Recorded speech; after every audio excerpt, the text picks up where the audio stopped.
Well, game number 4 is starting, and let's show you how the map actually looks.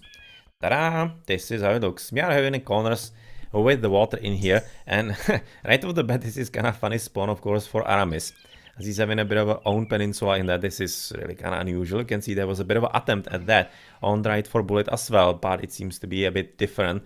Not really that deep into water. And how's it actually with the spawning? Aramis and Carbo and Maxi. Okay, so basically this is gonna be the spawn where both are gonna be having water just for themselves. So basically no water battle. This is gonna be all about the land battle. And that means there's gonna be quite nice boom, of course, from the water for all teams. Rather for both teams, not really all that many teams here, of course, just two. And that's gonna be changing the gameplay a lot. Because this should be promising quite faster aggression on land and a lot stronger aggression on land. So let's see how the clans actually approach it. So far it seems like that we're gonna be having Forestran, Mayans, Mongols and Huns. And whereas for the opponents, for Arcs, it's gonna be Mayans and double Huns.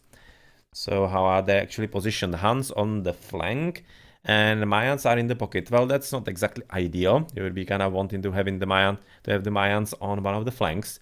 That's usually where they kind of shine.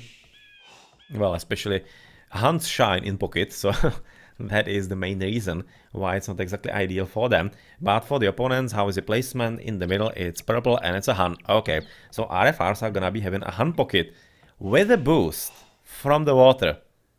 Well, that could go very interestingly.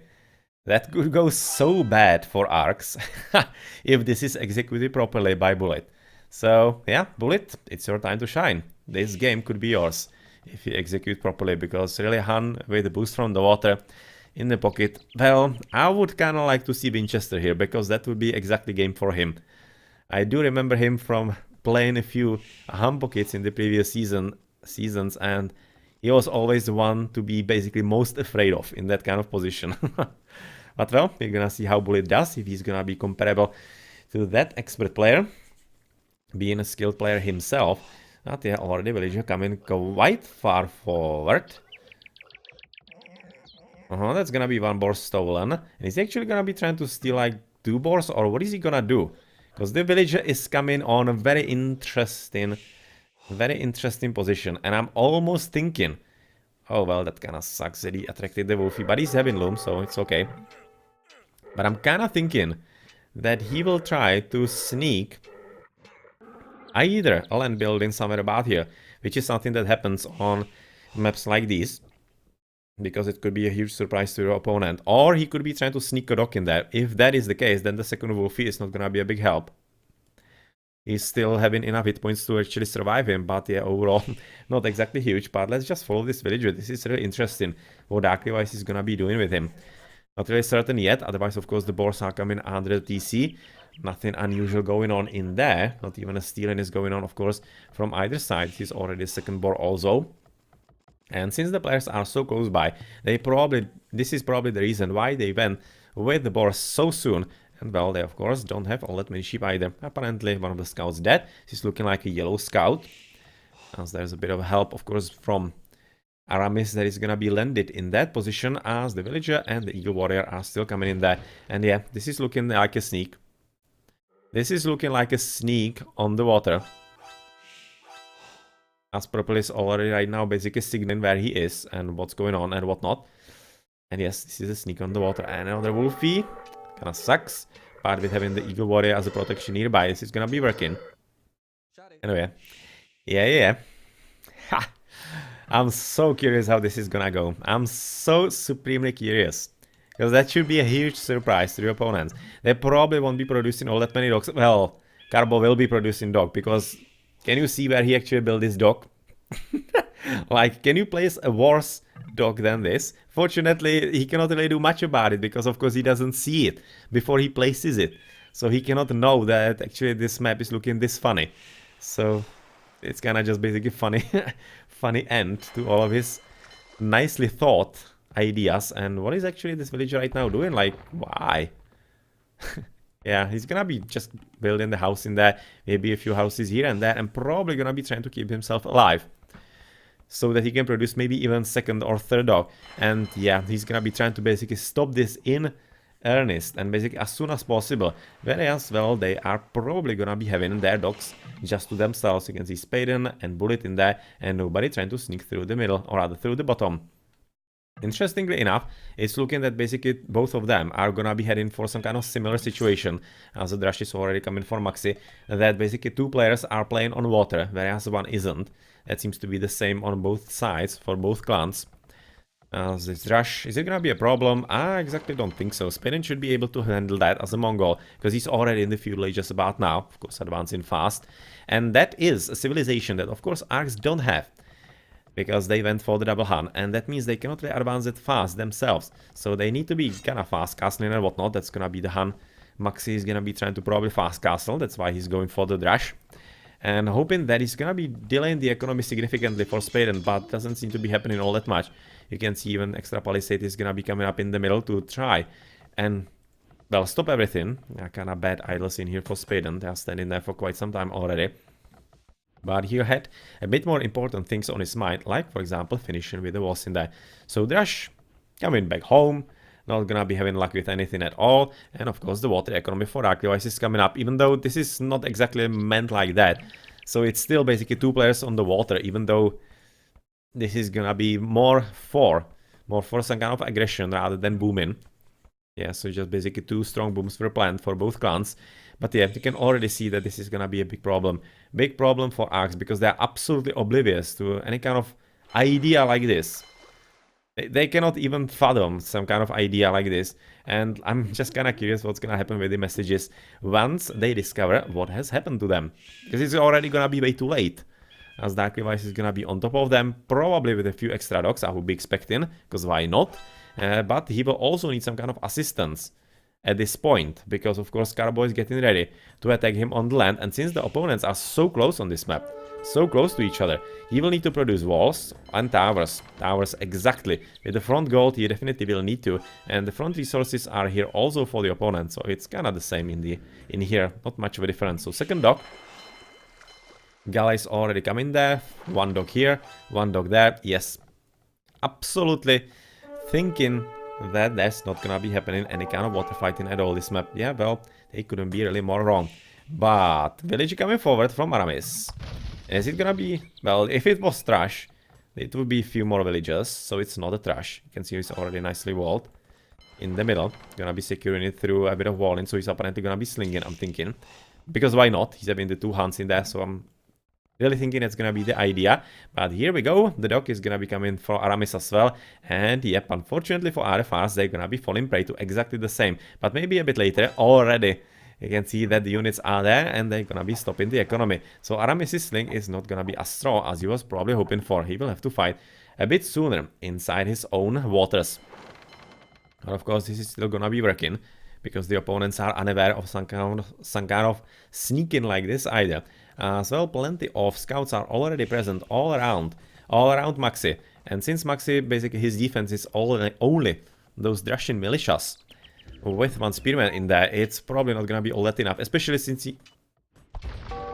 Like what? He apparently did try to wall, but somehow didn't really finish.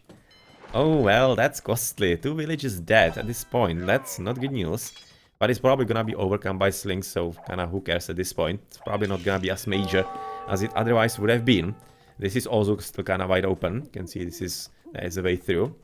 So kinda sloppy walling by Maxi, has to be said, but maybe, just maybe, there's gonna be enough of a sling to overcome any kind of problems like that. So not even any kind of attempt by Aramis to come back on the water, which is a bit surprising. Maybe you would have expected a bit of fighting, which is apparently gonna be coming from the Hunt player from Carbo, at least a bit.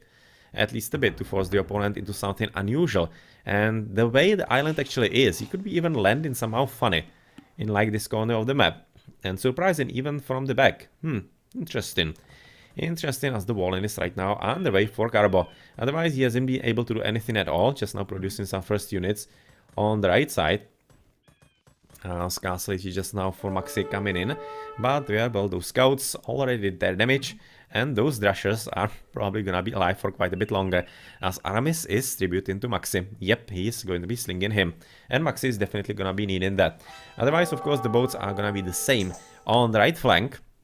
and the right corner, as they are gonna be trying to disrupt Spaden and Bullet as well. And I would be expecting that RFRs would be fighting for that a bit more, especially since the Castle Age has just hit, so maybe just, I don't know, produce a few fire ships, because why not? Could be like enough. Could be like enough for all of this. But yeah, it's kind of funny to see that basically with a bit different approach, we are looking at the same idea that worked for both of the players and both of the clans. And it's probably gonna be resulting into not much of a boost from the water in the long run, which is quite interesting. In the meantime, of course, Carbo, since he was already prepared to go for the land battle, whereas Dark Levi's, well, he was kind of all into the war galleys in there, or rather, war galleys. You wish. Only normal galleys in the feudal age, of course. He is under the tower, trying to take it down, which is gonna be lasting like eternity with archers. But yeah, with the knights already coming in there, you can see the nice row of dead bodies in here piling up. So especially supported by the skirmishers, this seems to be going quite fine, as Carbo is telling his teammates that the pocket has joined to the bottom side. At the top side, the Castle Age is of course hitting for Maxi a bit sooner, or rather a bit earlier, which is gonna be resulting into his own knights coming there, and the Castle Age is though not gonna be too far away from Spaden, who is just now finishing with the wall in, but unfortunately not fast enough, and there is even still a hole in there behind. So even if he finishes this, let's see if he actually leaves that there. It's almost looking that he might, even if he finishes, but yeah, well, kind of damage is done because the knights are already through, and even with all of those spearmen, I'm not exactly certain that he's gonna be that happy having all those mounted units inside his base, ravaging the countryside, and of course all the villages as well. In the meantime, fire ship exactly down by Bullet. It's gonna be enough to get rid of those galleys, but otherwise for the opponents, so far nothing like that happening. Nothing like that happening at all, as apparently Arcs are not all that interested in the water. Like, really, they just don't care. They really don't care about the water at all. As this situation is resolved, as we have seen a bit before, this is gonna be time for Carbo to advance up to the next age. And well, he did finish. Oh, yeah. Right now, I'm 100% certain he's gonna be leaving the hole there. I'm 100% certain that's gonna be it. If actually right now Maxi is clever, he's gonna be leaving him thinking that the hole isn't there. I'm thinking that Maxi should be aware. Ah, well, he isn't yet. Okay, so this is a bit of luck, but of course if he sends units somewhere in there, he's gonna be knowing that there is a hole, because of course they're gonna be finding it automatically. So potential is definitely there, but they have made themselves a bit larger wall, a hole in the wall, and they're still coming forward in quite good numbers right into the economy of Spaden. So Spaden probably should be thinking about secondary wall, but yeah, that's gonna be always very hard on this position. But still, you can at least produce a few palisades here and there to help yourself, like here. Yeah, he can be helping himself, but otherwise he's kinda resigning on that. But what's gonna happen then? Because I'm not entirely certain, as RFRs are not exactly on the offensive so far.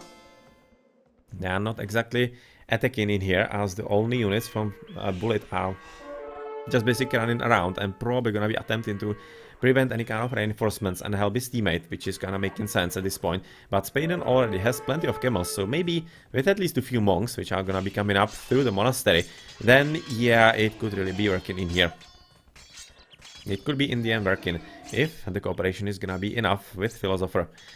Well, even the Drushes are still very much alive and coming forward, only 2 of them. Apparently one somewhere died. Yeah, well, they're gonna be dying now as well. Yeah, finally, at 24 minutes. So that's a Drush gone and dead. But yeah, the villagers are still not out of the woods. And that means that those horses are gonna be trying to kill them.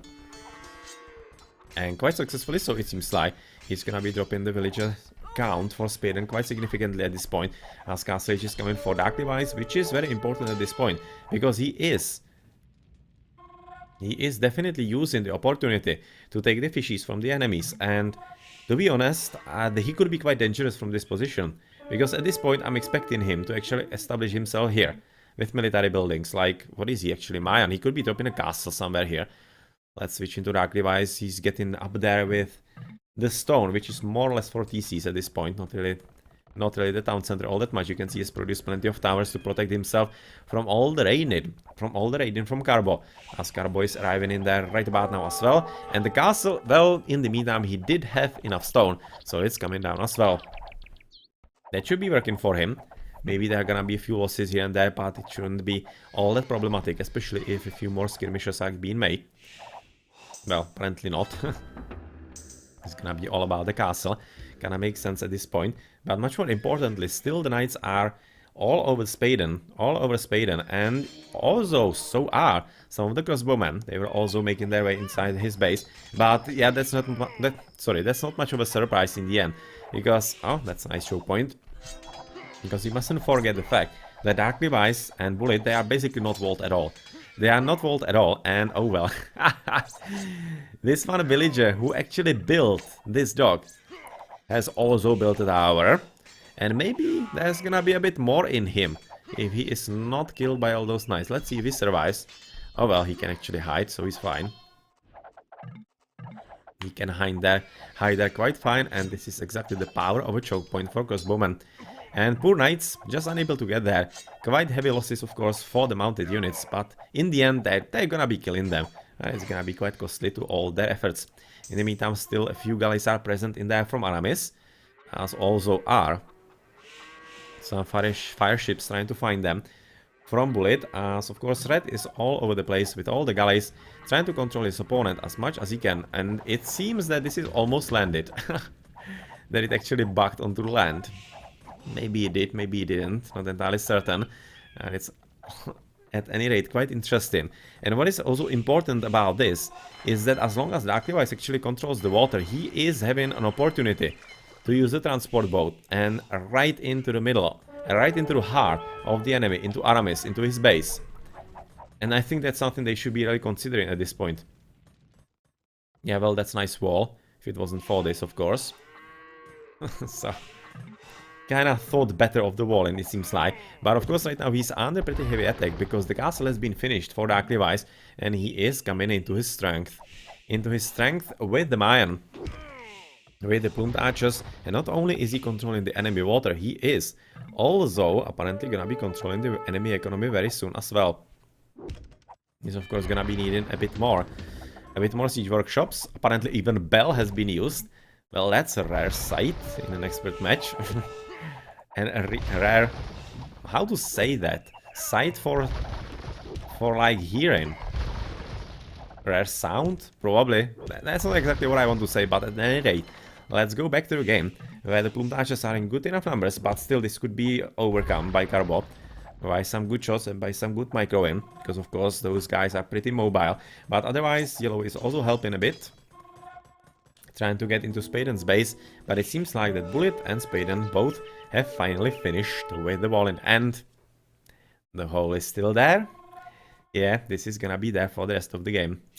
And this could be so heavily abused by arcs. I mean, like, this is just basically the level of the last game, of the one villager castle that Spaden built. Just send the villagers in there, notice this first. That's gonna be hard because they haven't noticed yet. Send the villagers in there and drop castle from the back and watch the fun begin. But well, it seems like that Spaden might not get punished for that kind of mistake, as this town center is coming up. Plenty of horses already prepared, with the Imperial Age coming for Maxi.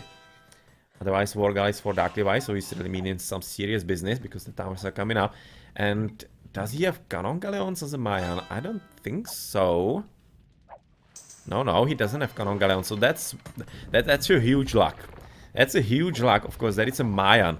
Because if he could get these Cannon Galleons in there as well, then, well, kinda good luck, arcs. But so far, it doesn't seem like that actually Carbo would be having such a nice game. He lost plenty of villages in there. Even though he's still at about 62, that's very nice. That's very nice, all things considered. But otherwise, Maxi at 80, Aramis at 65, but the opponent 67, 85 and 98. Right now, RFRs are significantly better off. Significantly better off. And could it be that we might be seeing actually a decider in this match? And one hell of a comeback by RFRs? Well, let's not call it at the most definitely, because this is still gonna be a bit of game. But for Carbo, it's looking very bad. You can see his army is kinda at the top. His villagers are dying in pretty much throngs. As in the middle, there's gonna be a pretty strong attempt by Maxi to somehow push forward, and maybe he could be even sent some kind of units to help his teammate, because, yeah, Garbo is just dying. Garbo is just fully dying at this point. He's not gonna be able to deal with this at all. He's losing his economy overall. You can see he's been down. Oh, well, he's been down to 31 villages. Well, what the hell? Just a moment ago he was having 60. That's a massacre. That's a complete and absolute massacre right there. Oh, well. Oh, well, oh, well, oh, well. But finally, of course, there's gonna be some kind of assistance from Maxi's horses. And it's gonna be up to Maxi to actually win this. Because he's the one who is slung a long time by Aramis. And so far, you can see those village skeletons around the TC in there. It's kind of fun. As more villages are unfortunately gonna be dying, but this time it's gonna be for RFRs. Because of course, right now, this is gonna be a very hard time for Karbov, which is something that Activize wants to use for himself. Wants to produce a few more buildings in there, probably a castle in the middle, or even a TC. But interestingly enough, you can see Aramis is making a comeback on the water, which is like following up with all the towers. He doesn't have relay dock anymore. But still, this one galley, at least you're gonna be slowing down the economy for the red player, but otherwise red is all over him. And with galleons in Imperial Age, he's gonna be able to shoot here. I'm fairly certain that's gonna be in range. This may be, not sure, but it's goal definitely from this position. And that is something that they don't want all that much at all. They really don't want that at all. In the meantime, of course, this is happening in the middle, where Imperial Age is just coming for bullets. So, of course, this is right now the heyday, with the siege ram coming up, of course, for Maxi as well. So Maxi does have an opportunity to push forward. This is kinda dead already. You can see the castle finished for a bullet, basically just to make sure and ram the point home that, yes, you're not gonna be continuing with this at all. But the villager apparently is still there, right? Oh, sorry, here. Yeah, the villager is still there. He can still be pretty annoying if he wants to. This dock is there. Apparently nobody taking advantage of the water here on the right side. So really this is, at this point, looking very good for Maxi. And he might be able to take both of these opponents at the same time. But with the Imperial Age hitting for Philosopher, he's gonna be getting the Cavaliers and the Paladins a bit later as well. Well, of course, quite a bit later than Maxi. But still, the army right now from the Mongol seems to be really nice. And the combination overall is probably gonna be quite tricky for Maxi to overcome. Okay, at the bottom, finally, it seems that Garbo did receive the assistance that he needed, and he's gonna be rebuilding. But it's always gonna be hard, since he lost about 40 villages or whatever. Some absolutely ridiculous number. But his teammates are playing well, and they will be having a chance to help him rebuild. Otherwise, in Aramis's base, nothing all that much happening. Just trying to protect himself on the water. As Cavaliers, or the Cavaliers are almost done. As one of the castles has been finished, and this huge amount of rams is leveling the castles, most definitely. You can see this is right now turning into full-on 3 versus 1. You can see all 3 RFRs defending against one player Maxi. That's how much of an effort it actually takes. Right now the Paladins are in, and that should be giving him extra effort and chance to push forward. But yeah, the stables need to be produced as close to the battlefield as possible.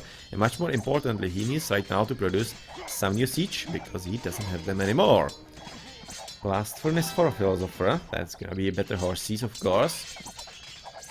Chainmail armor for better archers in here, and otherwise not much interesting stuff in there. Just iron casting coming for Spaden. So apparently Spaden is gonna be continuing with some melee units like those. And GGs are apparently gonna be called, and the GGs are called by arcs. So yes, we are heading into the decider. We are gonna be heading into the decider on blind random. So after actually winning 2-0 the first 2 games, arcs, well, RFRs are mounting one hell of a comeback. And they could be still advancing. Well, they are silvers from the last season. So we wouldn't be expecting anything less than to put up quite a strong fight. So nice strategy, and it seems like that this worked slightly better for them than it did for Argentinians. And the sling just wasn't the correct decision in there. And the double hunts didn't help them all that much, even though you could have thought that maybe he could. But yeah, well, in the end he didn't. Let's check the achievements then. Where Philosopher aka Bullet is gonna be having the highest score. Well, they played really all quite nicely. They just had the better strategy. Spaden did have the significant hiccup with the wall in there. but he could stabilize with the help of his teammates, so everything fine. But that was a moment where actually it could have been lost for RFR. So good perseverance. Good perseverance indeed. And the full sling just... yeah. Double Hans and a sling. And still it wasn't enough. Still RFRs outplayed them. So just basically speaks to how well RFRs were prepared for this map and how well they executed what they wanted to do. GG.